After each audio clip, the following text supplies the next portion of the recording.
GTO Lab, coaching for the next generation of MTT champions. Join our live webinars covering GTO, ICM, PKOs, exploits, deep stack concepts, and more.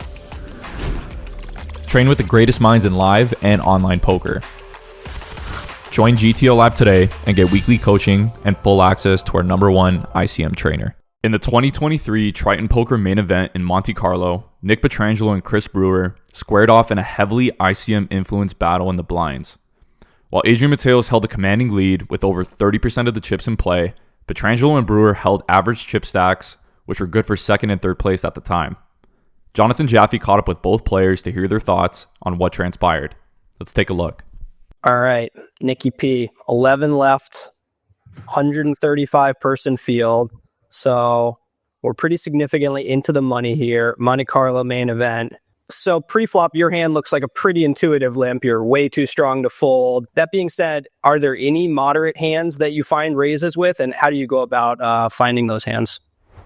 Since we covered Chris by a little bit, that's enough where we can add some raise first in, not nearly as much as a normal situation. So I'll have to bluff with some stuff. That'll be mostly based on hands that either fold out hands that Chris would dominate me in the limp check line. So I might raise something like 9-3 suited and make him fold a queen-3 or a 9-6 offsuit or whatever the case may be. And then I'll be able to raise some of my higher up value. And anytime I'm allowed to get some value in here by raising first in, I need to pull some bluffs. And the other part of my bluffs that aren't based on clearance will be blockers to his jams or 3-bets. So, something like my hand can definitely raise sometimes. It'll mostly call. And then some other hands like queen high, king high, ace high with some lower kickers will be some of my more standard bluffs outside of some of that also suited stuff like the jack low suited, 10 low suited, 9 low suited. And Chris looks down at a pretty hand, blind versus blind, ace-7 of clubs. What are your thoughts on his spot? Yeah, I think for, in a normal situation where there's no ICM premium needed, it'll be a raise. And in this situation, checking is completely fine. Like I said, you can't just ISO your normal 40%-ish and then get it in really light, obviously, because we have ICM concerns. We need more equity to get it all in pre-flop. And also, we probably view each other as two of the stronger players left at this point. So we might even be doing things that are adjustments beyond what we would see at equilibrium due to conditional concerns. Having like a neutral skill situation between the two of us, maybe wanting to err on the passive side because there's other considerations going on. So I think I like the check for sure. And you've got a decision right off the bat here. Ace-7 suited, playing about 40 big blinds deep. Tell us about your spot here, if this was a clear check or you had some thinking. I think there's a little bit of thinking. So I think even just for chips, like with no ICM going on, it's like a semi-tough spot. I think in tournament stage, there's obviously zero chance you would raise call this. That'd be suicidal. And I think that begins to make it easier. This hand's just so playable, so good that getting raised off of it would be disastrous. The flip side is I should get jammed on a lot less. We both have above average stacks, if I remember correctly, and he is covering me, so you generally expect a pretty aggressive small blind strategy. So when he limps, it should be probably slightly weaker, which means I just do get value. Yeah, so I think with ace-7 suited, just checking ends up being the easiest way to play it and the most intuitive. I think ace-8 suited begins to get really tough, and ace-9 suited becomes a pretty clear raise.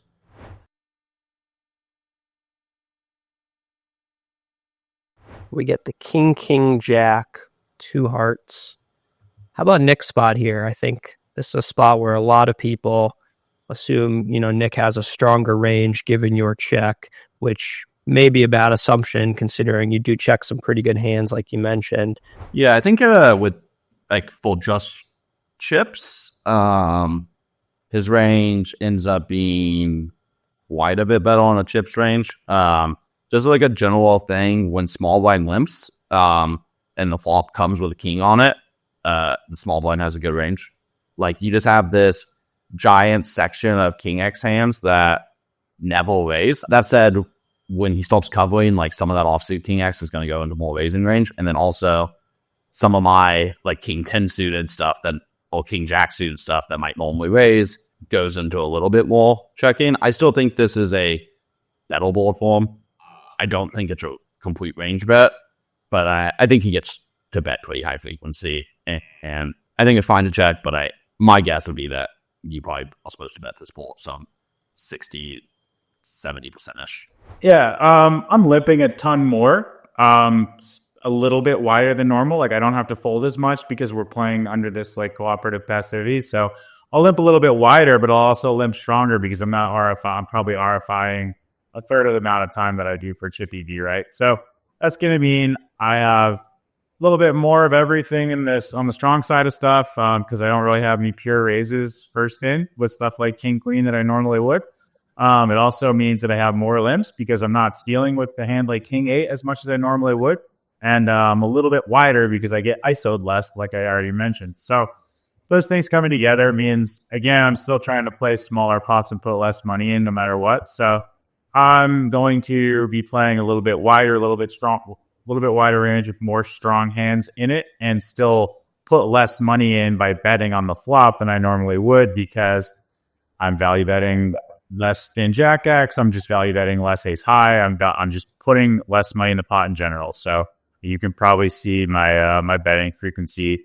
You know, if I'm going to check for 50 or 60% for chips here, or sorry, 40 or 50, it's going to be like 60 here or something like that. Some kind of boost. But I would assume it's like a good 10, 20% boost in checking here. Just keeping pot small out of position. And Chris has nice ace high backdoor flush draw. Any decision here? Yeah, definitely a decision to value bet. But and obviously having him, if I check fold 8-9 suited or something, that's great. That's a good win for him anyway. So certainly there's a little bit of a two-way effect for betting for him. Just straight up clearance. Versus hands, again, he doesn't really care about clearance because it's like there's two streets to come. He's got a couple backdoors. He's got ace high. And the second one would just be that I have to check call a lot of worse hands. And I'm not check raising like crazy with a lot of worse hands that need to continue because I'm so wide. So it would just be a value bet. So both options are available to him. And checking with that nut club backdoor is pretty attractive to me. I think I'd probably be quite passive with those low ace X. Well, I think it would be the literal worst hand of the deck to bet. Can you talk about some of the more creative bluffs you might have in this spot? I think the quote-unquote creative bluffs aren't even that creative. But it's going to be an offsuit hand with a halt, right? Like, you're going to take something that has, like, you might take just little low ball nothing hand. Like, I could just have 2-3 of diamonds and bet and, like, try to clear out some stuff, like, obviously. Or I'm just going to have, like 10 of hearts, 3 of clubs or something. Like something that has double matching suits to hearts clubs is going to be like your most aggressive offsuit combos. So like you'll take like 8 of hearts, 7 of clubs, etc. Like that way you can possibly represent multiple flushes and you have slightly more equity on your pails because when you pail up, a flush will not complete as often. As far as the draws go, I mean, obviously you bet them sometimes. You need to have them in both ranges. The problem with playing too linear is one, if you don't put actual 0% hands into your in-position bluffing range, people start making insane folds to you. Like, I think it's really underestimated how much equity you actually have if, like, the worst hand you're betting is, like, a 20% equity hand. Like, let's say, like, the worst hand I bet here was 10-9 of diamonds, so 2 undos of the gutter. Like, it's legitimately possible that at that point, like, Nick would start just looking at, like, ace-5, just like ace-5 with no halt and just like snap fold to me. So your range just becomes way too strong if you aren't taking bottom tier hands. And then also, if you're only taking hands with equity, like let's say you get something that completes everything. So like let's just peel off the queen of hearts on the turn. If I've only bet flush draws and I've only bet straight draws, I literally don't have a bluff. So there's this idea of I view it as like stacking. You have to stack your bluffs in a way that every possible run out, you will have a hand to bluff with at a reasonable frequency. So often, like, That's what I mean. I named like 10 alts, 2 of clubs immediately or whatever. Like you're taking a combo that interacts with those type of combos and looks similar. Like you're matching your calls to good hands, but you actually have a bad hand. Queen of clubs on the turn. Did not get money in on the flop. Could you ever check this on the turn? Is it an easy bet? I think no. Yeah, I think even in most cases, I think that this is just going to show up as betting a ton. There's just now he has Jack X makes sense. Sure, there's a bunch of offsuit jacks he's going to check pre-flop and check again on the flop. There's a bunch of Queen X that he's going to check pre-flop and check on the flop. And now we've got 2 flush draws. We have ace high, 10 highs type stuff that has to continue. And again, it's still the type of, it's one of those boards where even really, really good players, if I check to them, it's so hard to find the bluffs here. Like you're going to have to start doing some high-low with a club or a heart and give yourself some bluffs when those straights hit. You're probably not going to be bluffing when a straight hits without much ace high, right? So like you need to start some bluffs with some unintuitive low cards here. That I don't have faith in really any of us to do. It's just really tough. So I feel like it's certainly a spot where it's difficult to get money in for yourself by checking. So we've got 240 in the pot. Straight draws aplenty. Flush draws aplenty. You go for half pot. Can you tell me about that? Yeah, I think, I'm thinking about what my hands are worth, for chips, equity-wise, how often I'm ahead or whatever, however you want to look at it. And then I'm just, again, for all the same reasons we're talking about, we want the pot to grow. We don't see a lot of geometric betting or whatever, however you want to call it. We don't see a lot of big betting to set up big bets on rivers in these ICM conditions when we need these equity premiums and we're up against a similar or even a stack that's covering us and we're under a little bit more pressure. We tend to see us build these lines where maybe if it's first B80 and B100, maybe I go down to 50 and 60 in this scenario, especially because here the river's going to change a bunch. There's already 2 offsuit straights here. Like, for in the cash game or chips or whatever, I might just be like, yeah, whatever. The board changes. I'll figure it out. I'll be able to bet. I'll be able to call sometimes versus a raise. These spots are really different. The thresholds get way tighter, and you really need to be careful with letting pots get really big and kind of out of control. So I think this one's an easy one where I can put most of my turn volume in like B33, B66, can play one size for 50, as long as we got kind of the right hands going on and the right idea. And I'm not, one thing we see for chips is a good chunk of overbetting. And I think that probably wants to come out just mostly here because I don't want to build too much overbetting with just raw trips here. Like I wouldn't have any issue doing that for chips. Pretty easy call from Chris. Don't want to play any raises there. Don't even think his range is going to raise much at all. It doesn't make too much sense. He obviously would, in position, a lot of stuff we've talked about, like obviously it applies to his ace 10 and ace 7 suited. Of course, it's really not applying to like, too much king queen, although it will be sometimes. Like that's not a very fun hand to face a limp raise with. But in general, Chris can't pounce on this turn and just think like, oh, Nick hasn't put much money yet. Like it's time for me to start bluffing and having a bunch of value raises on the turn. First of all, because he just doesn't have that much stuff on this line except for some straights. And he's dumping himself with all the nutty hands pre-flop for the most part, right? So wouldn't make much sense for him to have a lot of raising, I think. So it looks like you have a pretty clear call here. You're beating essentially all of Nick's bluffs. Not much value. You see yourself folding out with a raise. I mean, yeah, this one's just super simple. Yeah, so like a hand that I might call chip EV-wise would be like underpails. Like I could just have like pocket 7 seal or something. I mean, whale like for chips, I think it's like pretty close. It's not worth much. I think it's like an extremely clear fold with some ICM pressure. I think that some of the absolute weakest ace X is a little tricky. So I think like if I have like ace 2 of diamonds, probably end up just having to let it go, even though it's like pretty annoying. Like that hand's worth quite a lot of pot. I'm beating bluffs. I have a gut shot, etc. Like that hand's worth a lot more than like pocket fours is. But I think that's the type of hand to let it go. So I think like the threshold for calling becomes like obviously any jack or better, and then like any flush draw, probably any 10, and then any ace that has one of the suits. But I think if you don't have a suit, you can't continue. And like even if you have like the absolute worst version of the suits, like let's say you have like ace of diamonds, three of clubs, you probably got to pitch that one. But like if you have ace of hearts or ace of clubs, you have to continue. Three of clubs peels off on the river. Take us through Nick's spot here. I have clubs a reasonable amount, right? Like I think for the in-position player, it's a really natural line to check backdoor flush draws. I mean, obviously you bet some of them, but I mean, the queen of clubs being on the turn is actually kind of nice compared to like if this ran out like three of clubs, four of clubs, because like queen high backdoor flush draws like an ace high backdoor flush draw, like the hands are like going to bet the least of my backdoor clubs. So like it is slightly nice that the queen of clubs is out there, but obviously you're way like an have a flush. That said, there's a reasonable amount of them, but I have so much other stuff. I just have jack 3 off here, right? Like I have queen 5-0. Like I have just this giant, super wide range of one pair hands. So Nick just still has a hand that has to value it. I don't think you can go like some big size, and I think that you just like approach it.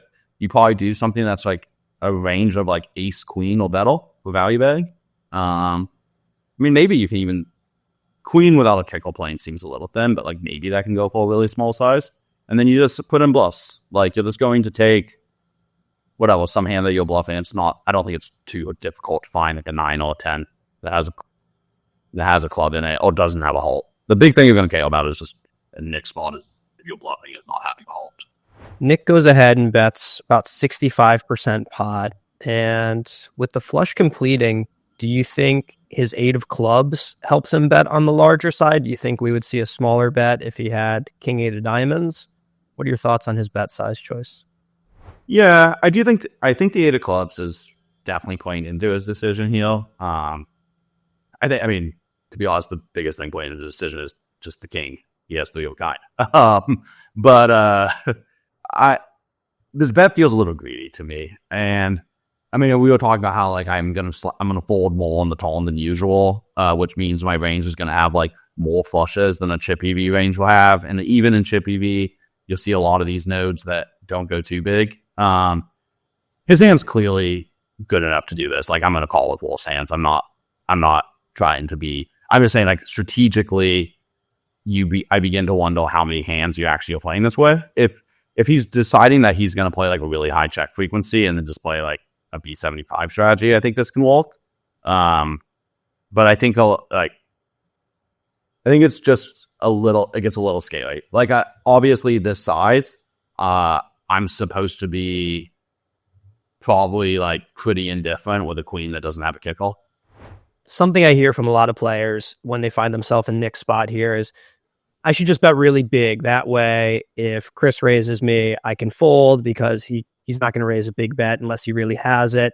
And look, there are some draws that miss. I could have a 10x. I could have hearts. So if I just pot this, I kind of simplify my decision. What are your thoughts on that?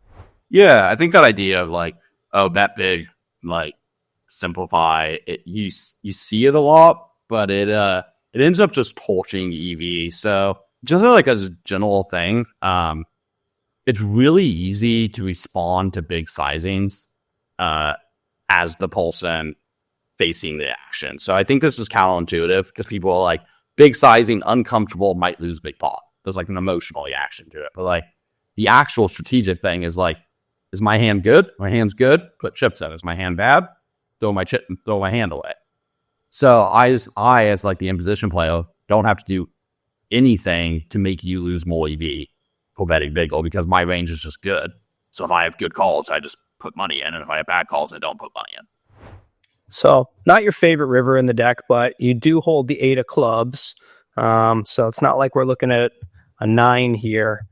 Walk us through your process, looking at trip kings. No doubt, still think you have the best hand more often than not, but how do you arrive at the decision to check or bet, and if bet, what size?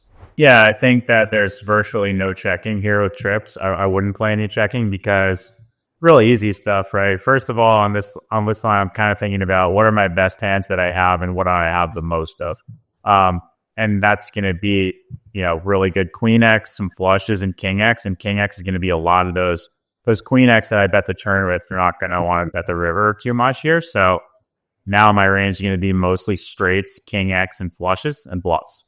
So I think that I'm going to need to card out a good chunk of something between B50 and B100 for my King X, and probably B100, same thing for my straights, and then maybe, B100 for a lot of my flushes and my flush bluffs. Like I just have a bunch of those, like 9 of club 7 type stuff. Seems completely fine. So I'm probably never gonna check a King X. I think I don't even need the club. I can probably just go somewhere between 300K and pot with all of them, and then make a decision what I'm going to rebluff and what I'm going to hero call. When I hero call, my club gets a lot more important because obviously all of his river raises are flushes. So you do up to bet 300 into 480, looking at somewhere just shy of 66%, maybe 63. Yep. And I would imagine Chris has to raise this hand, but do you think he needs to raise all flushes? You know what? At the time, and I think I've even talked to you recently, and I remember thinking that it would be a difficult spot, but first for it to raise like, a 6 high flush or something. But I do think when so little money has gone in and I still only bet like 60% pot on the river, that every flush, when you have the size available to you that's not all in, can just like raise 40 or 50% pot. And that wouldn't really be part of the strategy we would see typically for chips, because they're all worth like a huge raise or all in on certain lines. But here you would be able to raise them for a small size. And I think, it's possible maybe he wants to have the nut flush in a shove or a bigger size. But I think putting a bunch of them in just R50 is it's pretty good. Take us through your decision here on the river. You have the nut flush, have to be pretty happy, but you are facing 65% or so. I actually thought this was a really difficult decisioning game, which I think a lot of people would kind of disagree with. I mean, let me say difficult in the long run. I knew I had to raise this hand. I don't think raising heel's a particularly exciting option, like in general. Like I would not feel comfortable raising a 6 high flush,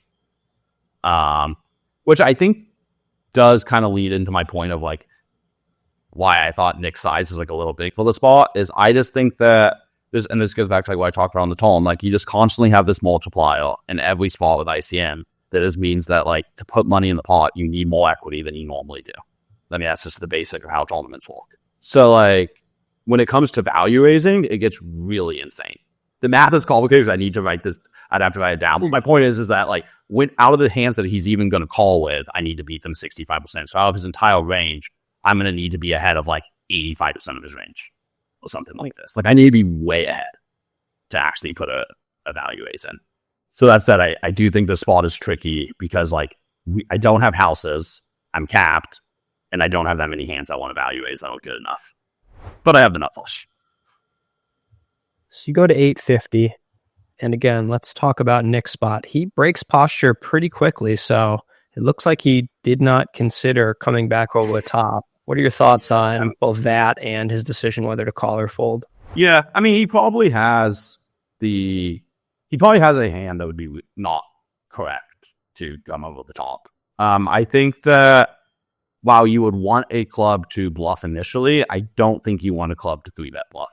So like, if I'm saying that I'm value raising tight, like just general poker theory is every time you face a raise, you have to fault some value.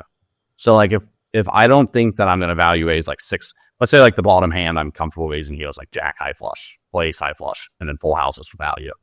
Well, that means like the bottom of my value range is my flushes. So the hands that I'm going to fold to a 3-bet jam are going to have a club in them, as far as my value hands go. So if you're going to go for the 3-bet jam, you would want like king 8 of diamonds, not king 8 with 8 of clubs. So I think it's pretty reasonable to just like immediately give up the idea of 3-bet bluffing. You just don't have the right calls. You do have a hand though that like my most primary value candidate for raising is also a flush. So you have a hand that just makes a ton of sense to put a call in. And you pretty quickly break posture. So I imagine you weren't thinking about raising. Anything in particular about your combo, or was it the situation? Or was there any regret after breaking to not really allow yourself a raise? I usually do sort of like predetermined things in terms of just like knowing I'm going to be really passive or really aggressive versus the next action. And this one, before I even bet, I had decided I was not using this one. I would use it sometimes, but not always. And then I think for some people, obviously at this point, I put myself into what I knew I would be either bluff catching or folding. I think that now I'm just kind of shifting into a different frame of mind where I really need to figure out what's going on with Chris. If I think he's under or over bluffing this situation, what I make of his raise size, kind of all that stuff. And that's not in line with like I was saying before, just not wanting to really distract myself with planning ahead for the worst case scenario as the street goes, before I actually play that street. Now I'm shifting to a new spot where I've definitely been put in a more difficult spot than just value betting. So now it's time to figure that out. Even if we've seen a couple thousand raises on the river, we're in this situation so much less frequently than c-betting the flop or opening or 3-betting pre-flop. And therefore, I can tell that my process is not nearly as streamlined as it is pre-flop and on the flop. And organizing my thoughts can be a bit of a challenge. Do you have any pointers or any ways that you go about organizing your thoughts at this moment? The first thing that I'm thinking about now is what did Chris have to do from pre-flop all the way to flop turn river in order to either have a normal amount of bluffs, or are there, because it's a wide range spot, the really important question is, are there a ton of offsuit bluffs available to him that are really easy for him to use and too much? And then the opposite, right? It's like if all that stuff is way too hard, if he had to do really hard things pre-flop, flop, turn river to show up with the bluffs, then I don't have too much to think about. This one being versus somebody that's more than capable of doing aggressive plays no matter how tough the spot is, in a limp check pot where he could literally have anything that isn't a bad offsuit combo, especially the 10 jack ace.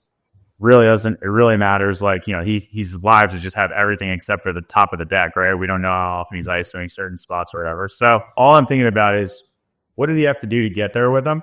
And is it hard or easy? For me, I felt like here it was at least neutral. And I had, if I didn't have a club, it was probably close enough where I wouldn't consider calling anything without a club. And then at the moment, my thought was, if I'm going to try to shove and make him fold flushes, maybe I don't use like these one club plus king hands a ton, Maybe I just use everything a little bit less than I'm supposed to, especially with the club if he's going to be raised folding a bunch of clubs. But that's a difficult spot to understand your bluffs exactly. I think, ace of clubs 10 could be one if I actually go for that river value bet. That seems like a pretty good one. Ace of clubs queen. No, I would not bluff ace of clubs 10. Ace of clubs queen, where I'm value betting that really good queen X on the turn and get to that river. But otherwise, yeah, I think jamming here is not going to be that important. And I do think Chris would at least hit the bluffs, and that's the most important thing. Is just like all you need to do is check pre-flop, check the flop, and then call how he's supposed to on the turn. And he has a bunch of stuff that he can use, right? And it's just how often is he going to do it or not? When the bet size was announced, Call. He's made the call. Waste no time. Gets shown the nut flush. And Chris Brewer scoops a 2.2 million chip pot.